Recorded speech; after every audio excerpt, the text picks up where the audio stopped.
अस्सलाम वालेकुम नाज़रीन, मैं एडवोकेट खुशहाल ख़ान और आप देख रहे हैं मेरा यूट्यूब और फेसबुक चैनल लाइव विद खुशहाल ख़ान। DGISI और DGISPR यानी दोनों जनरल की मिलकर प्रेस कॉन्फ्रेंस, एक अनप्रेसिडेंटेड प्रेस कॉन्फ्रेंस ज़रूरत क्यों पेश आई? नाज़रीन, ज़रूरत इसलिए पेश आई कि इमरान ख़ान का खौफ, आसमान को छूती हुई उसकी मकबूलियत, इलेक्शन की सूरत में इमरान ख़ान की वाज़े अक्सरियत से जीत जाने का खौफ, भारी अक्सरियत से जीत जाने का खौफ, और जो चोर मसल्लत किए हैं उनकी ज़मानतें ज़ब्त होने का खौफ, साइफ़र पर आला सतही कमीशन और उसकी इन्वेस्टिगेशन इंक्वायरी, इसका खौफ, अरशद शरीफ शहीद की जो शहादत है उसके किरदारों को, जो शहीद जिन्होंने किया, उनका बेनकाब होने का खौफ। जनरल साहिबान ने फरमाया कि वो सिर्फ हक़ाइक़ बयान करने आए हैं, जबकि उन्होंने इल्ज़ामात की बौछार की है। ये हक़ाइक़ नहीं थे बल्कि इल्ज़ामात थे इमरान ख़ान के ऊपर। तो गोया प्रेस कॉन्फ्रेंस सियासी हुई और उनकी न्यूट्रलिटी का बांडा भी फूट गया। कोई न्यूट्रल नहीं है। पाकिस्तान आर्मी तो सवाल ही पैदा नहीं होता न्यूट्रल। वैसे दुनिया की कोई आर्मी न्यूट्रल नहीं होती है, इनके स्टेक्स होते हैं। आर्मी कैसे न्यूट्रल रहे? बस हमारा कोई एतराज़ नहीं है, हम कहते हैं पाकिस्तान आर्मी न्यूट्रल ना रहे। पाकिस्तान आर्मी ने बहुत अच्छा रोल भी प्ले किया है न्यूट्रल ना रह करके। हमें पता है जब नवाज़ शरीफ असला दे रहा था, असले की इजाज़त दे रहा था, अफ़गानिस्तान का असला, जो जंग का, जो टैंकों का, जो गाड़ियों का, जंगी गाड़ियों का असला था जो इंडिया ने ख़रीदा था, तो ये जा रही थी अटक से परवेज़ कियानी के दौर में उसने ट्रक रखवाए कि भाई ये असला इंडिया ख़रीद रहा है और ये हम पर, हमारी फ़ौज पे इस्तेमाल होगा, तो वो रखवाए थे। तो ये एक बहुत आला इक़दाम था। अब हम क्या बोलें कि न्यूट्रल रहना चाहिए? जनरल कियानी साहब को न्यूट्रल रहना चाहिए था, उनको नहीं भेज, उनको जाने देना चाहिए था। प्राइम मिनिस्टर था, वो भेज रहा था तो जाने देना चाहिए था। ये कोई मंतक बनती है? तो इस तरह की बेशुमार, जैसे इन 2, 3, 4 हुकूमतें ख़त्म की हैं नवाज़ शरीफ की और पीपल पार्टी वालों की, उसमें मुल्क दिवालिया होने वाला था। लोगों ने मिठाइयाँ बांटी हैं, लोगों ने वेलकम नहीं किया, लोगों ने एस्टेब्लिशमेंट के नारे लगाए हैं कि भाई आपने अच्छा किया, मिठाइयाँ बांटी हैं। इवन लाहौर के अंदर नवाज़ शरीफ की जब हुकूमत ख़त्म हुई तो मिठाइयों की दुकानों से मिठाइयाँ ख़त्म हो गई, यहाँ तक लोगों ने खुशियाँ बनाई थी। तो लोग खुशियाँ बनाते रहे, एस्टेब्लिशमेंट का साथ देते रहे। ये क्यों हुआ? इमरान ख़ान के उतारे जाने पर ऐसा क्यों हुआ? किसी ने कॉल नहीं दी। लोग सड़कों पे क्यों आ गए? भाई लोग बेवकूफ़ हैं, आपने लोगों को बेवकूफ़ समझ रखा है। लोगों को नहीं पता ये क्या कर रहे हैं। आपने चोर ला के बैठाए हैं जिसमें 60% लोग ज़मानतों पे हैं और उन पर हीनियस क्राइम है, अरबों रुपए की गबन का वो क्राइम है और वो पकड़े गए हैं। उसमें आप एक वज़ीर आज़म को लगा रहे हैं और उसके बेटे को सर तोड़ आपने कर लिया कि भाई यही बने, वज़ीर आज़म भी यही बने और उसका बेटा वज़ीर आला बने, और दोनों मुजरमान साबित शुदा, उन पर सर्टिफाइड। और फिर जो मुल्क के फ़ैसला करने वाला है, जो मुल्क के तकदीर के फ़ैसले हैं, वो नवाज़ शरीफ साहब जो मफरूर हैं, जो इश्तियारी है, वो वहाँ से लंदन में बैठ के वहाँ काबीना बुलाता है। ये पाकिस्तान वाहिद मुल्क आपको मिला है भाई। ये ऐसा करने के लिए आप ये लेते हैं वोट आप आवाम से, और जनरल भी आवाम की बात करते हैं, सियासतदान भी आवाम की बात करते हैं, और फैसले बंद कमरे में होते हैं या इंग्लैंड में होते हैं। आप लोगों ने बेवकूफ़ समझा हुआ है। आप लोग क्या समझते हैं भाई? आवाम को क्या समझ रखा है? ये वो इमरान ख़ान सही कहता है, आपने भेड़ बकरी नहीं समझ रखा है। फैसला आवाम को करने दे, वही नताइज भुगतेगी। किसी साफ़ी ने वहाँ जो बुलाए हुए थे आपने प्रेस कॉन्फ्रेंस में, किसी साफ़ी ने सवाल इंटेंशनली नहीं किए, जानबूझ के नहीं किए, या आपने बताया कि ना करो ये सवाल। जो बर्निंग इश्यूज़ हैं वो कितने भाई? महंगाई का क्यों सवाल नहीं किया? और ज़र मुबादला कितने रह गए हमारे पास, क्यों सवाल नहीं किया? उस वक्त कितने थे? 22 अरब थे। आप कितने हैं? 9 अरब हैं। आपने ये सवाल किया कि मूडी का, आपने बताया, सवाल नहीं किसी ने किया तो आपने बताया कि मूडी पर रैंकिंग क्या थी पाकिस्तान की उस वक्त जब इमरान ख़ान था, और अब क्या है? आपने ये बताया कि सकूक बांड जो है उसकी कदर आज क्या है और इमरान ख़ान के दौर में क्या थी। आपने ये बताया कि उस वक्त वर्ल्ड बैंक और IMF ने खुशगवार हैरत का इज़हार किया था कोरोना के दौर में, जब कोरोना पीक पे था, तो पाकिस्तान में मैशत ग्रो कर रही थी। पूरी दुनिया में डिक्लाइन पे थी, पाकिस्तान में ग्रो कर रही थी। वो उस वक्त के आप आदाद शुमार देखें, मेरी बात पे मत करें भाई, मैं कोई किसी एक पार्टी न्यूट्रल, जब आप सच बात नहीं करेंगे तो हक़ाइक़ सामने कैसे आएंगे, आवाम को पता कैसे चलेगा। बात हकीकत करें, जो कम अज़ कम हकीकत के करीब हो, को मानने की बात हो। फिर 90% लोग आवाम जो है वो इमरान खान के पास वैसे ही चली गई है। आप कहते हैं मिसफीड किया उसको, यानी इंटेलेक्चुअल को भी मिसफीड कर दिया, अयाज़ अमीर को भी मिसफीड कर दिया। इतने बड़े बड़े हैं ये औरिया मकबूल जान, जितने बड़े बड़े इंटेलेक्चुअल हैं, आप ये उनको भी छोड़ दें जो हैं हमारे वेटरन्स, कमाल के बेहतरीन जनरल हैं, बेहतरीन ब्रिगेडियर्स हैं, सीनियर अफसरान हैं, मायनॉस अफसरान हैं। वो पहली बार सब के सब एस्टेब्लिशमेंट के ख़िलाफ़ क्यों हो गए?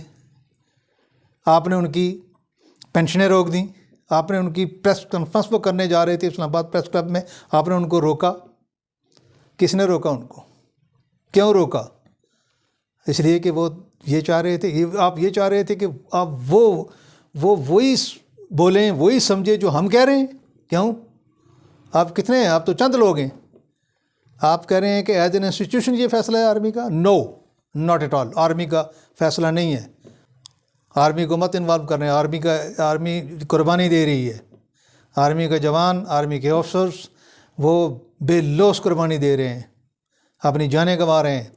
ये आपने खुद बताया या किसी ने क्वेश्चन किया कि दहशतगर्दी क्यों हो गई है? और ये आपने इक़दामात रिजिम चेंज आपने क्यों किया? किसके कहने पे किया? क्या ज़रूरत पेश आ गई? जनाब, क्या आवाम को नहीं पता? लोगों को सब पता है। 4 अप्रैल या उसके करीब करीब अमेरिका ने ऐमन अज़वारी को ट्रेस कर लिया था कि वो अफ़गानिस्तान के पास, अफ़गानिस्तान के अंदर कहाँ पे है, और उनको ये इमरान खान ने उनको एयर स्पेस देने से इनकार कर दिया था। अब उनको पता था, इन्होंने जाके जब बताए कि भाई वो तो एयर स्पेस तो ये प्राइम मिनिस्टर कम अज़ कम इमरान खान तो नहीं देगा, तो बोला नो कोई बात नहीं है, हम चेंज कर देते हैं, रेजिम चेंज कर देते हैं, ये कोई मामूली बात है हमारे लिए, हमारे बंदे बैठे हुए हैं हमारे। और फिर उन्होंने बोला पाकिस्तान आपको पता नहीं है, डीप स्टेट है। डीप स्टेट को चेक करें गूगल पे जाके, क्या है? Deep state is the state which is govern by which is controlled by the military. उन्होंने ऑर्डर दिए, हुक्म दिया उन्होंने वहाँ हमारे सफारतकार को कि ये चेंज करो इसको, अगर नहीं करोगे तो नताइज भुगतोगे, संगीन नताइज भुगतोगे आप। उन्होंने सिर्फ ये धमकी के साथ किया, और इस धमकी को आपने, यानी तीनों सर्विस चीफ हैं, नेशनल सिक्योरिटी कमेटी उसमें शामिल थे, तीनों सर्विस चीफ और chairman joint chief of staff committee, उन्होंने ये तस्लीम किया कि ये ब्लैटेंट मुदाखलत है। फिर डिमाश किया उनको आपने। फिर दोबारा ये जो चोर हुकूमत है, इसने भी उसकी उसी नेशनल सिक्योरिटी की फाइंडिंग को उसकी तौसीक की। अब आप कह रहे हैं साइफर कुछ नहीं है, साजिश नहीं है। अब साजिश नहीं है अगर, तो 4 अप्रैल को उन्होंने ट्रेस कर लिया ऐमन ज़वारी को, और उसके बाद उन्होंने फ़ौरन ही आपको 6-7 को उन्होंने दे दिया, आपको साइफर दे दिया। और उसके बाद फ़ौरन अमेरिकन सफारतकार हमारे उन MNAs को जो बिकने के लिए तैयार थे, जो लूटे थे, उनको उन्होंने पैसे पहुंचाने शुरू कर दिए। आपको नहीं पता, आपने नहीं देखा पेटियां जा रही हैं जो मैरियट में, सिंध हाउस में, और इधर ये क्या हो रहा था, ये आपने नहीं देखा? जनरल साहब, सब आपको पता है, आप फैसिलिटेटर थे। और फिर ये बताएं, आप सिर्फ उन्हीं MNA से क्यों मिला जो बागी हो गए थे? बाकी MNA नहीं है, बाकी और लोग नहीं हैं। और फिर ये बताएं कि किसको हुक्म दे रहा है? प्राइम मिनिस्टर तो इमरान खान था, हुक्म किसको दे रहा है? अमेरिका डीप स्टेट के तौर पर मिलिट्री को हुक्म दे रहा है। आवाम बेवकूफ़ है, आवाम नहीं समझती, सब समझ है आवाम को। आप समझते हैं कि आवाम बेवकूफ़ है, आवाम बेवकूफ़ नहीं है, आपने मिसकैलकुलेट कर दिया। आवाम को कॉल जब आपने उतारा है इमरान खान को, तो अब इमरान खान ने नहीं कहा निकलो बाहर, आवाम खुद आई है। ये इंडिजिनस ऑर्गेनिक एजिटेशन है, ये समंदर है, ये बहा के ले जाएगा।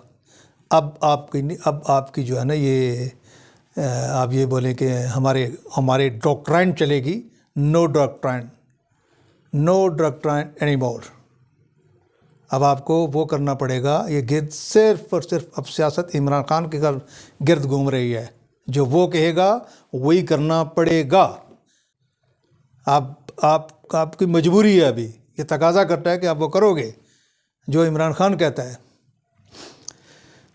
अब ये बताइएगा कि आप मोरालिटी, एक सोल्जर के लिए मोरालिटी बहुत इम्पोर्टेंट चीज़ है। अफसोस की बात है, हम पहले सोचा करते थे आर्मी में सीनियर लेवल पे थिंक टैंक होते हैं, बड़ी गौर व गौस के बाद बड़े आला पायदार फैसला करते हैं, आवाम की उमंगों की तर्जमानी करते हैं, ऐसे फैसले करते हैं। आपने ये क्या कर दिया? आपने ये तर्जमानी की है। आपने अवाम, और यूँ लगता है बाज़ औक़ात गुमान होने लगता है, हम आपको गद्दार नहीं कहते हैं, लेकिन गुमान होने लगता है कि हमारा मुल्क किन लोगों के हवाले हो गया है। ये कोई गैर मुल्की हैं या ये पाकिस्तानी हैं भी या नहीं है? यानी ऐसी एक सूरत हाल है। आपने जो लोग कल तक आपके गुन गाया करते थे, आपके गीत गाया करते थे, आपके कलमे पढ़ा करते थे, मीडिया के अंदर जगह जगह जाके आपको डिफेंड करते थे और आपकी एक ऐसा आपको बताया करते थे कि हमारी आर्मी क्या करती है, कितनी बहादुर है, किस तरह से कितनी मुश्किलात में वो हम घरों में सोए होते हैं और वो हमारी हिफाजत करती है। आपने उनकी नौकरियां छुड़वाई, इसलिए कि जी आप जो कहते हैं वो ना कहें, अब जो हम कहते हैं वो कहें, क्योंकि आपने चोरों को डिफेंड किया तो उनको भी चोर बना दें। यानी चोर बनाना भी आपका काम है उनको, और जो आप चाहेंगे वही करेंगे। क्यों भाई? उनका अपना ज़मीर नहीं है क्या? अगर आपका ज़मीर मर गया है तो उनका तो ज़िंदा है। आपने उनकी नौकरियां छुड़वाई, आपने उनको मजबूर किया भागने पे, बाहर चले जाओ। 1 2 3 4 एक एक करके आपने यूँ कर दिया। आपने जिन लोगों ने कोई रीज़नेबल बातें की हैं, कोई इतनी बुरी बात नहीं की है, शहबाज गिल, उसको आपने कहाँ ले गए, उसको टार्चर किया। टार्चर करके क्या आपने बहादुरी की है? और यही बहादुरी है आपकी, इसको बहादुरी कहेंगे?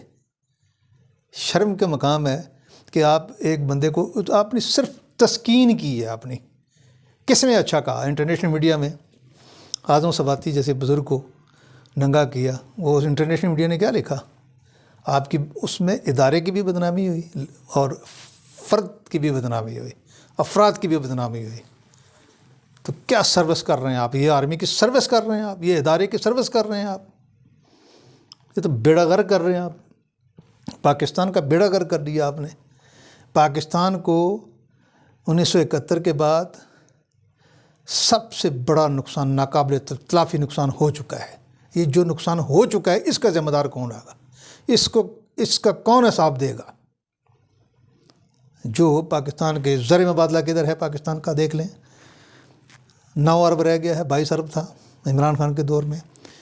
एक्सपोर्ट देख लें किधर गई हैं, डिक्लाइन, कम हो गई हैं। उसके बाद आप ये देख लें कि पाकिस्तान की जो महंगाई है वो कहाँ पहुँची हुई है। उसके बाद देख लें आपके डॉलर कहाँ पहुँच गया है।